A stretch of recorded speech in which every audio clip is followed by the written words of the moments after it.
really is, Yeah. and it's exciting to see. I'll double check, make sure this thing goes live, and then we will jump right in.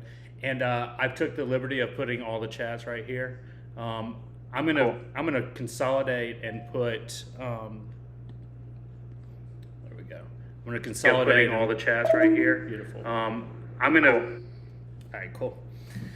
All right, guys, welcome to another episode of OnChain and UnCut. Tonight we've got Bret Blackberg. Thank you, sir, for joining us. Very excited to dive into this comic series that you've got on your blockchain agnostic, which is exciting to see. We like being multifaceted around here. So welcome. Cool. Thanks for having me. I appreciate it, Jared. So I'm Dan, by the way, too. So you can call me Dan, Bret, whatever you want. That's fine. I don't mind being doxxed. Absolutely, absolutely. So let me get us out of studio mode. All right, cool. All right, why don't we just dive into it, my friend? Why don't you tell me and we talked a little bit backstage, but why don't you tell me the abbreviated version of what got you into NFTs in the first place and comics in general?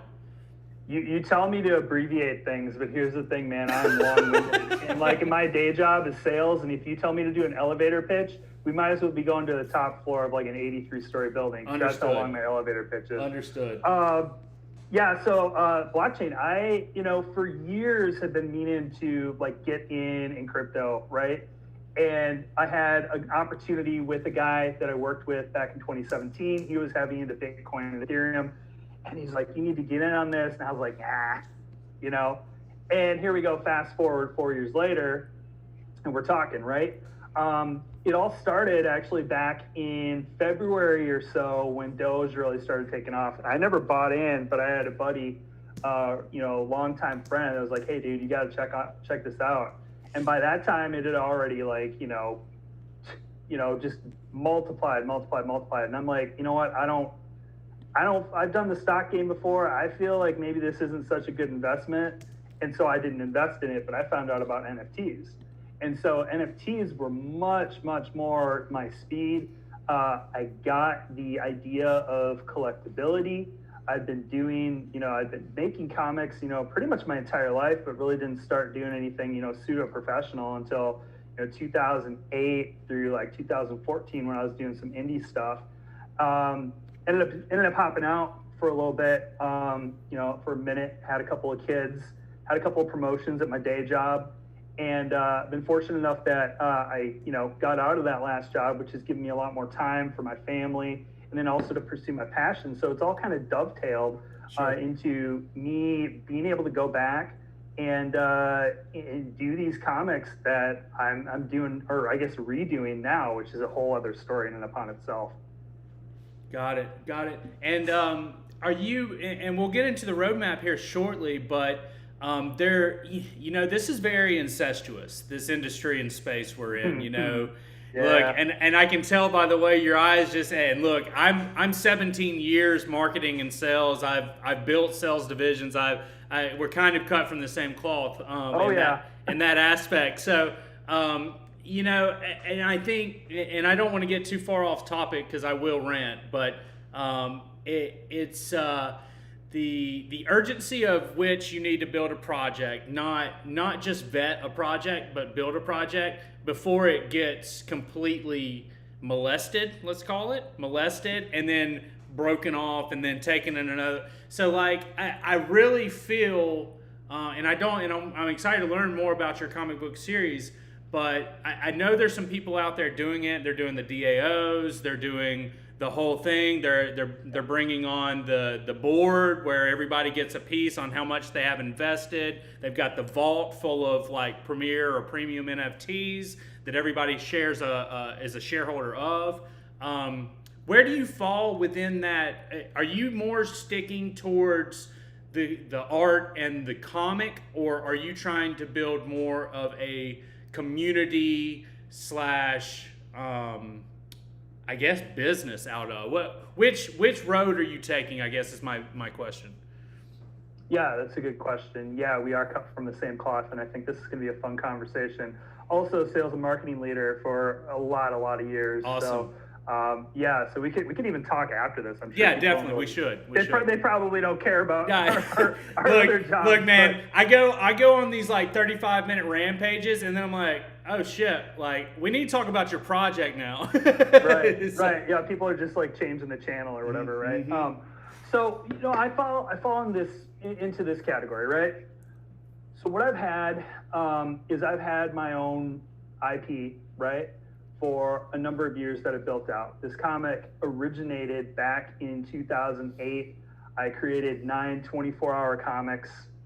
24-hour comic is creating one comic book, writing it without any preconceived notion of what you're supposed to be writing, even though I cheated a little bit there. Sure. Penciling it and drawing it, lettering it, coloring it if you want to. All my stuff was black and white because God knows I wouldn't have been able to do all that in 24 hours, but I did 9 of those. Okay. Staying up, 24 hours doing that. And so I've got a lot of books in the hopper, right? But what I really wanted to do with NFTs is, as I learned about it, and remember, I got in like February, March, starting and, doing research about this and brought this idea to my wife. And I was like, this is amazing. And she's like, I don't get it. I don't want to get it. If you want to try and get it, be my guest, but please don't like lose our house. Yeah. I'm like, okay, yeah, cool. I can do that. That's not a tall order. So what I did is I tried to get an MVP out, right? A minimum viable product, which was first and foremost an idea of monetization of, leveraging the wax platforms like Atomic Hub and Nifty Blocks, right? Mm-hmm. And so that's where I started. And so I started with just like creating a coin and putting it out there and say, hey, you use these coins and you can blend them with, with common covers, and you can get more rare covers all the way up to like one of ones, right? And the covers are the comic pages, or is that? Nope, that's separate. Those are giveaways. Got it. The comic covers are the actual comics themselves. So okay, got it. Like for those first, those ones right there, right? So with each wax comic, there's been, for the first one there were 5 comic covers. And then with the second issue, there's been 4. I'm going to create another one as well, but I haven't done that quite yet because as you mentioned, I am vendor agnostic or blockchain agnostic. The artwork, and I'm not cutting you off, the artwork's great. Thank you, man. I appreciate it. It's like, I think, and don't take this the wrong way, some people get like way too into it and do way too much, and some people don't do half of what is required. just to you have a nice like ease of eyes. I think your cast net for your audience is very broad, I would imagine. Yeah, I'd hope so. Yeah, I mean, I studied cartooning and comic books since I was, like fucking 4 years old, right? So that's doxing myself. That's quite a long time. Few decades. Yeah.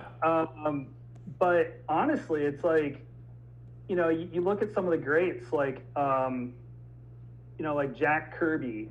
By no means am I a Jack Kirby, but he had this great balance of like, making sure that you knew what the characters are doing and what it is that they were, trying to accomplish, versus like, backgrounds and stuff like that, right? Sure. Like, sometimes you have these like elaborate backgrounds, and that's like for a scene where you want to come in and really establish, a scene in a like, let's say like in issue 2, for example, they're at a strip mall, they're at a strip club in a strip mall. So again, this gets a little racy at times, but not too racy, right? You're thinking, it's probably like Rick and Morty type level, like not anything beyond that. I don't want to maybe even tread in that category. But it's very cartoony, like Saturday morning cartoons meets Rick and Morty. Sure. Not South Park level. Like I can't go there. Like I get it. I can't go there. Yeah, but, we've got and I'm not, and again I will, and I don't mean to, but we've got it just puts off lights in my head. I work with Pixel Labs, Agora, my personal collecting coins in Pixel Labs, and we do like this racy thing, but it's pixelated art. Like it's these birds drinking and they're like gambling. They're at a strip club, but they're just adorable enough to get away with it, and it can appeal. Like my girl is like, oh, that's cute, even though they're like throwing dollars at a strip club. You know what I mean? So it's I get what you're saying. Is I guess is what I'm trying to say. Yeah, everything super racy is off camera. Right. Allusions to it. You never see anything. Correct. It's like for example, if you go to my OpenSea account and you go to that selfie one right there. This one? Click on that. Yeah. So they're at a strip club there.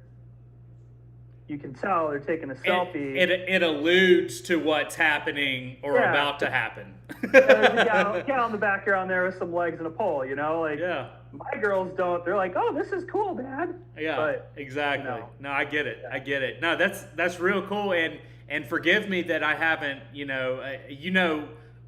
what we don't have enough of is time in this industry. As fast as it moves. Forgive me for not having a well-versed knowledge of your collection, but it's really funny to me that you're kind of like, we thought about the comic book. We were going to do 10,000 copies. Like, this is back when. We're going to do 10,000 copies. We're going to do a burn mechanism. We were going to do the DAO. We were going to do this, that, the other, and like do $1 million project within a 3-month release time, etc. And then I've kind of partnered up with one of my artists with AGORA's label that does the clowns, and we've got a new series coming out which will be launched equally on Wax and OpenSea. But Pixel Labs, I guess what I'm saying is, I'm saying all that to say this: it's real funny to me that the same kind of mindset from the same kind of genre of comics and more towards the art and the actual comic itself, instead of it being more money grabby. And I don't know what the proper word for is, but and I think some of those community driven ones, I don't think necessarily all of them are money grabs. Like there's some out there with the DAOs and stuff like that I would like really love to get into. I don't have the funds to get into like Bored Apes and stuff like that. Punk's comic does it right. Punk's. If there's one, Punk's comic does it right. Yep. And of course, like those guys are, I mean, they're legends, right? But but the thing is, it's like, I don't have the time or the team to plan, right? So what I'm doing is I'm doing what I can right now, and the knowledge of the industry of comic books from which I came from, trying to apply that here as best as I can. Because it's a new technology. It's a new method of distribution, right? So my goal is as over time, as I have all these books in the hopper, all these stories in the hopper, right? Like, I'm going to hopefully build a world that people are going to be invested in enough that they're going to go back and maybe there's some buzz and they're, maybe they see something. I mean, these are like dream scenarios, but they see something on like a really, really like outside of the NFT world type of blog or something like that. And people are like, well, whoa, what the hell is this, right? And they come back to it and then they notice, they're like, oh, there are only 50 books of this created and now I can't have them. Well, the cool thing is that this is the quick pitch, but like, let's say on OpenSea, you've got those little characters there, those serve as subscriptions, and what you get with that is you buy it at 0.02 Ethereum, and then you get these comic covers. So there's already a comic attached to this. There's a PDF that's an unlockable content. You get the story, then you go on and you start getting the books as well. So with the first one, I end up airdropping you 2 comic covers that also have a story attached to it. One's a regular cover for the first issue, limited to 50, and then the second is limited to 8 because there's only 8 collector cards out there. And so there's a variant cover. So there's a collectability mechanism actually included in it, but it's not going to really start clicking until we meet some sort of mass adoption. Once I get it. No, mass adoption, those holders, right, that have been collecting the books and they're getting these books, and you get the 2 books with the character card, but then you have to pay for the other ones with just gas. I give it to you for 0 ETH plus gas, or if you want to do it on Polygon, we can do it free there. But like, you're able to hang on to this stuff, and like, let's say people are getting a mass adoption, like Marvel. Marvel is like how many years old? Like it was like Spider-Man #1 was 1961, right? And before that, they had started with Marvel Comics #1, which is like I think in the 40s because they were the Captain It is. America. I've got the VV. I got the VV Yeah. black and white edition Yeah. the other day. Yeah. Yep. Yeah. And so like Marvel has this like 80 some odd like year head start, right? Of world building, of multiverse building, Sure. right? Sure. Marvel fan. But I'm starting out here. 80 years from now, who the hell knows where we'll be at? But if I actually keep it up, you know, and I'm not saying like, you know, I could croak tomorrow, you know, knock on wood, that doesn't happen, it'd be tragic.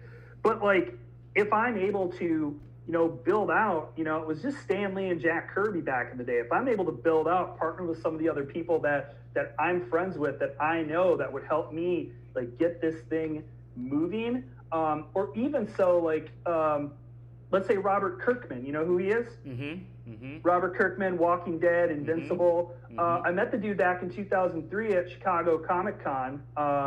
Wizard World is what it was called back then. Okay. And it was back like when the first Walking Dead trade paperback was out. So there was only like there's probably 12 issues out. And then there's like, you know, probably about 6 issues of Invincible or something like that. And he's there signing with 2 artists.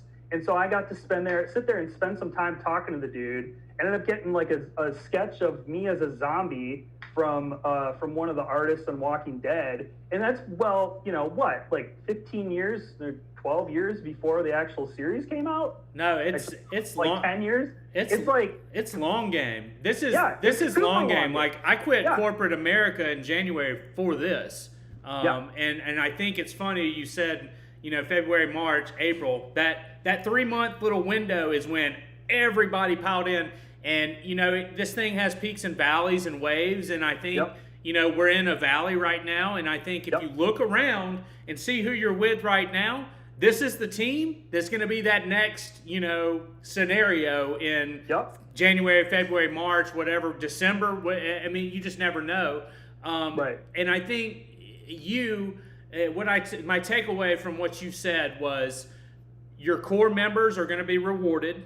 Core people who get in now and have been in, like you know, the people in your Discord, the people that are owning these pieces that come with a reward mechanism that kind of comes in with the mass adoption. Not only that, I think your window within the space, Punk's comic, and then, you know, that was at a peak. Punk's comic was at a peak. You know, Picasso Punks.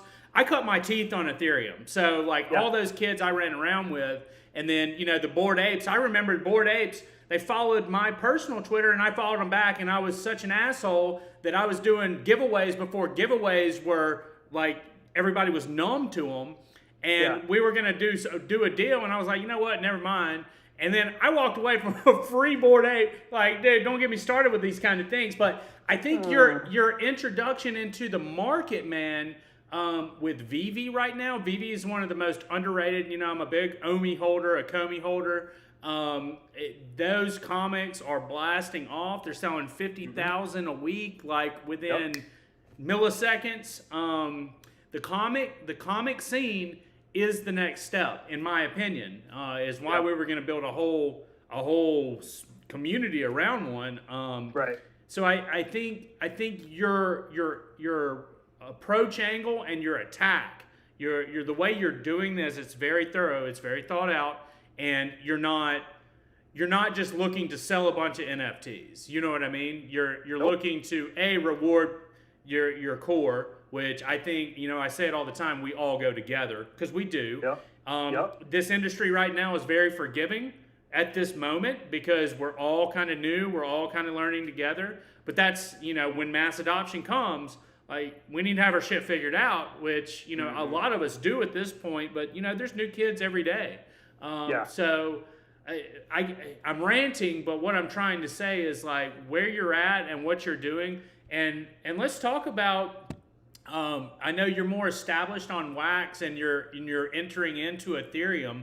Why? And I know why, but for maybe the viewers that will watch this later or now, like, I can go on a whole rant, and, like, Wax should pay me as much as I, like, you know, love on them. You know what I mean? Like, I know why. The utility, the low tech entry, like the underutilized things, like Agora cut its teeth on auctions because they were free, and people would get free promotion from me to do this, and we just do a little split, like things like that. Is that why you kind of got into Wax, low barrier of entry, etc.?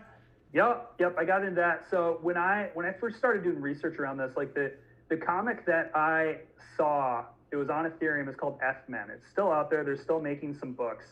And I don't own any because, like I said, I wasn't in getting Ethereum when it was like, $300 a pop. Right. Like it was, 10x that, right? Maybe a little bit under that. But I was like, all right, so I either, get some Ethereum and work that way. I had looked into Tezos, right, as well. And then I'd also looked into Wax as I was doing my research. So I did a lot of research ahead of time, right? Before you actually drop, your MVP on the marketplace, you got to figure out your marketplace. Yeah. So I'm trying to figure out the marketplace. Wax, low barrier of entry. They have great tools like Atomic Hub and Nifty Blocks. Honestly, I think Atomic Hub is probably a better platform in terms of ease of use than OpenSea is. Oh, no, there's no doubt. There's no doubt. And Atomic Hub is not without issue. You know what I mean? And I think Nifty, and bringing that up, Nifty Blocks, Atomic Hub better watch their back. Nifty Blocks is about to blast off. Yep. Yeah, absolutely. Yeah, they have so many cool tools with the blends, with the drops and everything like that. The way that they do drops, right? Like the pre-mints, like that's awesome. And rather than putting 50 books out there and then one person scooping up number one, and then everyone's like, well, fuck it, I don't like. Right. I don't care. Yeah. Which is just disheartening because you're like, oh man, I really want you to read the story. Like, I don't want people just to collect an image. Yeah. I want people to see the image, like the image, go back, actually read the story, which is a lot of different images, right? It's like 20 images or 20 pages with a whole bunch of different images in there, as well as a narrative story. And then from there, you're actually getting into the narrative and you're wanting to get that next one, right? It's, I cut my teeth on Wax because it was low barrier of entry. When I actually launched it, it was funny because it was like, I think it was like 15 cents, per USD to Wax at the time I bought. And then it starts going down before I launch. It's at like 9 cents, 8 cents. I'm like, what the hell did I get into? Yeah, you minted this 7/27/2021. Yeah, 12 to 15 cents is where that was at that point in time. I remember. You remember the night? You remember the night it went from 12 to 38? No, I did a giveaway. I was like, let's light this up. Yeah, because I don't remember the night. I woke up in the morning and I checked Ether scan. Yeah. And I'm like, or not Ether scan, CoinMarketCap. And I'm sitting on the toilet, right, which is like horrible hygiene, right? Yeah. So I'm sitting on the toilet. I'm like, what the hell? And I put it down and, I get done with my business and brush my teeth and get out of the shower and all that shit.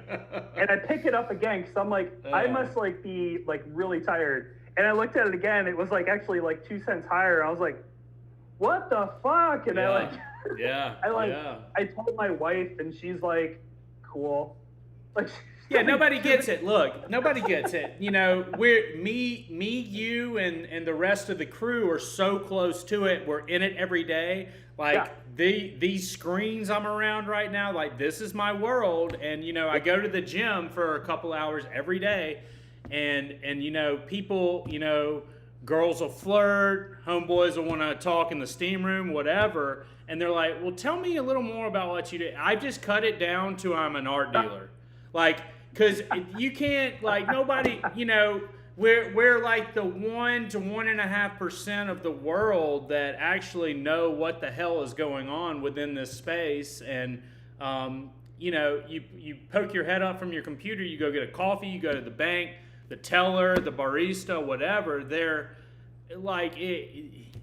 we're just so early. And I hate saying that because I've been saying that for 6 months. But we're just still so early and so close to it that a lot of things we take for granted, like the newer people, what do you mean you don't know how to make a wallet? What are you talking about? You know what I mean? Or make a vanity wallet name or whatever the case may be. So So that's funny you say that we are early, because I've been hearing that since I got in this space. I'm like, I don't even know what the fuck I'm doing, right? Right. Sorry, I have a potty mouth. So no, you're look, okay, you're in.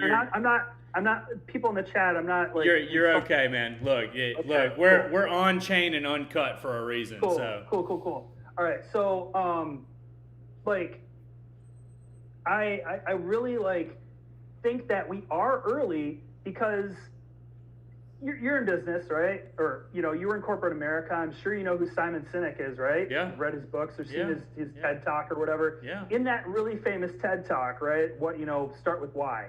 He talks about the that bell curve, right? I forget the name of the bell curve, but there's the early adopters, there's the like pseudo early adopters, and there's mass market. Like, we're in that little sliver, and like, I'm not even in the micro sliver, but we're in that little sliver of early adopters.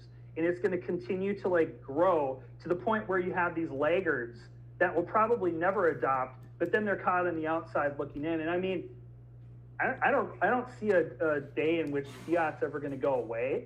But I remember back in, you know, when I was in high school, and this is the 90s, right? So old man here, dial up, right? When I was coding websites, you know, just straight HTML, doing it in a notepad on my Windows computer that my folks had, right? Mm-hmm. And making websites and making graphics on a pirated copy of Photoshop, because I couldn't afford a $400 software. Right. No, I'm with you. Budget working at McDonald's, right? Mm-hmm.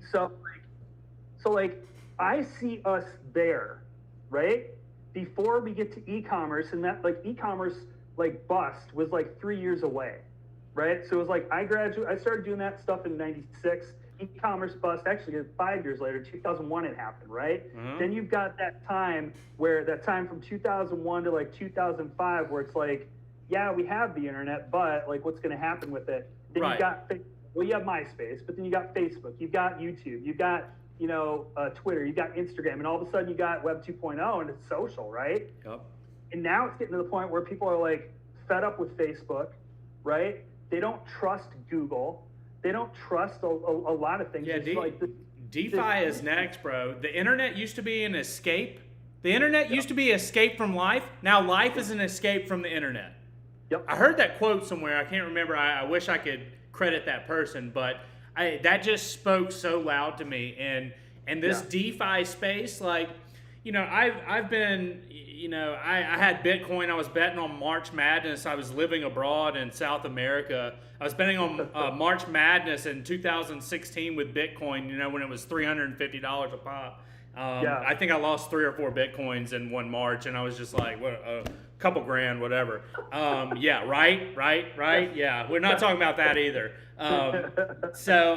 Yeah, I think this DeFi space is, you know, I think it's here, but I think it's just going to become more prevalent as we go. And the way the adoption of Bitcoin and retail investors and then corporate investors and then balance sheets of the mainstream, the Ethereum, the Litecoin, the Bitcoin, you know, Michael Saylor running around, you know, preaching the good word. There's tons of them. And I just think, like, it's just so close. You know, you can talk about, like you said, we're in 1997 right now with this space, with what you were speaking to. There is that 2017 where there's a 3-year variance and blah blah blah. I think there is, you know, for markets they need to correct, and it's healthy for a market. I just don't see a bear market and then a 3-year interim between the neck. I just don't see it. And I think us being in this space that we're in, which is crypto-backed assets, that's what this is, with a creative art flair to it, accessible to anyone and everyone that has an internet connection, Wax and other blockchains that are low barrier to entry for both the consumer and the creator. I think I guess I'm ranting again, but what I'm trying to say is I really have a hard time seeing how this will fail or not rock it. And maybe it's 3 years, maybe it's 3 months, but and then it'll plane out, and then we'll be on to the next thing. But the way the driver's seat we're sitting in as consumers, as business guys, like, you know, I built Agora to elevate artists. I bring in real life people. I bring people that just don't really know how to work a computer, or they do and they don't know how to market, or they can't get their Atomic Hub whitelisted. Like, I take care of all that. Just bring me the art. I'll do everything. Right. So I think for people like us, I think for creators like yourself, I think for the communities, because some people just like to invest. They don't care about the art. They just want a Bored Ape. They want to put it in their Ethereum wallet, and they want to go back to what they were doing. I think having a position for each and every one of those people is crucial. Investors, creators, consumers, you know, production houses, agencies, whatever have you. By the way, this guy, I've landed on him. He was my favorite. Now, I looked, and he's number 7, which is my number. So, looks like I'm about to go down your rabbit hole over here. But, yeah, man. And guys, I put the links in the chat. I did want to preface the conversation with all the links are in the bio. Please follow him on Twitter at Bret Blackberg. Links in the bio. The Discord, I know you guys hang out in that Discord. Please join the Discord. And then all the links to purchase via OpenSea, Atomic Hub, and the website are all there at your, for your convenience. Let's talk about the roadmap for a minute. The roadmap that's stuck in July. I understand. Look, man. The roadmap. Oh my gosh. So the roadmap right here is like not even the roadmap, right? So like. Okay.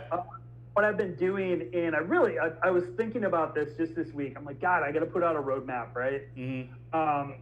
So I actually pinned it on my Twitter. Is the roadmap right now for at least Ethereum?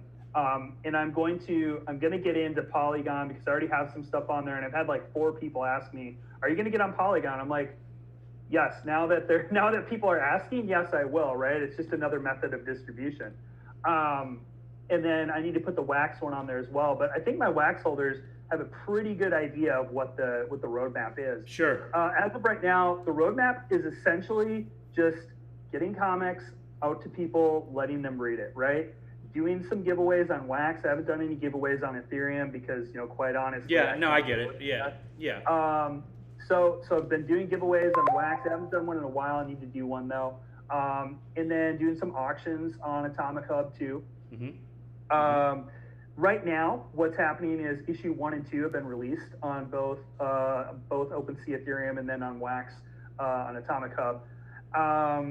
And the holders of one of these subscriptions that you have up here, these little characters serve as subscriptions on OpenSea, they're going to be getting a special Halloween issue.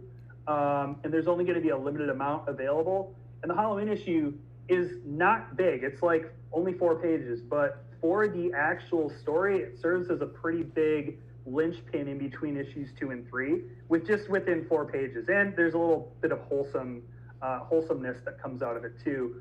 And if you actually are on Wax and you hold any variety of issue 1 and issue 2, I'm just going to airdrop it to people for free. Yeah. But if they don't have it, then I'm not putting any up for primary sales.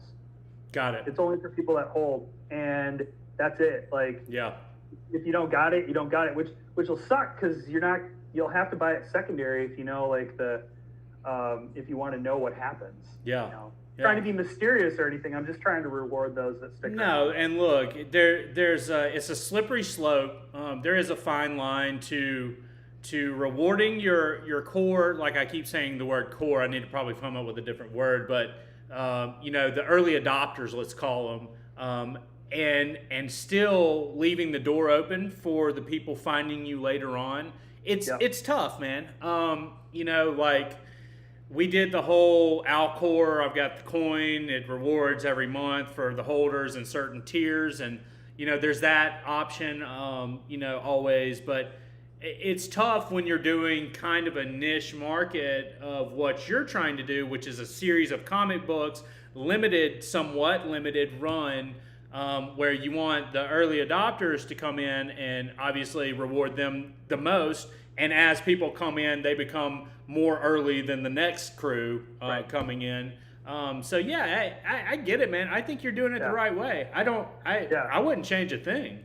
Yeah, no, the only thing I may do, right? The only thing I may do is I'm taking the economics of comic collecting in mind, because I've been doing it since I was like, 10, 11 years old, right? So many, many years. Is I was young when I got into reading X-Men and New Mutants. Those were my books back when, like, Chris Claremont, I don't know if you know who he is. He was the one that really, they based that X-Men 90s cartoon series off of his works, right? And so I was reading that stuff, but like, I couldn't get the stuff from the 60s because, I couldn't make that amount of money on my lemonade stand, right? Like my parents weren't rich. I couldn't go out and just like drop a few $100s on a comic. So if I missed out on something, I was fucked, right? Yeah. I wouldn't know what's going on. I could probably hear about it from some friends whose older brothers or sisters, because I knew gals that were reading comics at the time too. Yeah. Not as many as there are right now, but I would hear like kind of secondhand or through some magazines, remember those, because the internet wasn't a thing in the early 90s, or it was, and we just didn't have access to it. So like, I don't want those people to like get totally fucked over that don't get in, don't get it right away. Like, I'd like to make that story available later. That's why, like, for instance, I was talking about Robert Kirkman, Walking Dead. They created, because Walking Dead, like, they had limited issues, and then they went to like second prints and third prints and fourth prints. Mm-hmm. So they ended up doing like collected editions. So I might do that, might be a little bit higher price point just to get in to know the story, if that matters to someone. Yeah. I feel that, I hope, in a few years, and I say years, not months, years in real time, which will probably feel like decades in NFT time, right? It will. But like that people will understand that, hey, this story goes all the way back here. I should catch up on it before maybe I actually start watching the cartoon series on Amazon, if it ever came to that. I could be pie in the sky right now. No, you're in the right mind, and I know when it's your project, it's kind of easy to kind of second guess yourself, which I don't think you are. But like everything you're saying to me, like from a business standpoint, and this is what I like to do. Like, I don't have your part of the brain, the creative part. Right. I do, but I don't. I personally like, viewing it more. Like, I can appreciate the finer things of art, and I know where a talent when I see it, but like from a business aspect, which you have to have that mechanic in there. I think everything you're doing is spot on, bro, and congratulations, man. This is a cool little setup you got going here, and everybody likes comic books. They're never going away. They will become digital, and you're right here. I mean, just look at VV. They've got, look at them. I mean, like that speaks to everything you're doing. And the funny thing is that VV's the collectible digital, right? Like, if you wanted to, like, on my iPad right here, I have Marvel Unlimited, which gives you like 28,000 different comic books at like you pay like $10 a month. And so I sit down and I read to my kids, and so they know probably more about Marvel comics than most like adults do. Yeah. Like, they'll even get to the point where they're like, yeah, that Nick Fury is the one from the movies. The Nick Fury that you're thinking of from Earth 616, like, that's how nerdy these 9 and 6 year old girls get. And I absolutely love it. Like, my youngest the other day, she's got this little comic she's creating, and she was telling me, she's like, yeah, Dad, I'm done with issue 1, which she can't really like spell yet. So like, you have to kind of like interpret what she's trying to say. Yeah, sure. She's like, I'm done with issue 1, which is only a page. She's like, I'm working on issue 2 now, and here's what I'm thinking of. I want to just talk to you about it. And I'm like, oh, that's awesome. And then my oldest, she serves as like almost like the editor on my comics. She'll read through it. She can read. She's in 4th grade reading at like a 6th grade level. And she like reads through it. She's like, Dad, you forgot an apostrophe right here? And I'm like, oh, thanks for the catch, kid. That's awesome. Awesome. Yeah, so they are like totally into comic books. So yeah, the generations, all that's going to change is the actual stories and artwork are still going to be there. It's just the matter of distribution, right? Yeah. And I honestly don't think comic shops are going to go away either, because there's always going to be a place for them. And Yeah, back look, when I learned it's about, just like, it's just like the industry we come from. Like you could Right. automate something to the nth degree, but Yep. people's interaction, like we need that as a Yep. human. And Yep. you know the sales, there's always going to be salespeople. Like they try to automate it as like Carvana. Let's just take them for an example. I mean, people still want the interaction. So yeah, hey, look, I don't think it will ever be fully digital, but I think the scale will be tipped in the digital favor. Let's put it like that. It's funny though. You'll hear people are like, "Yeah, digital's the thing," and then they're like, "I want some sort of physical reward." It's like, well, okay.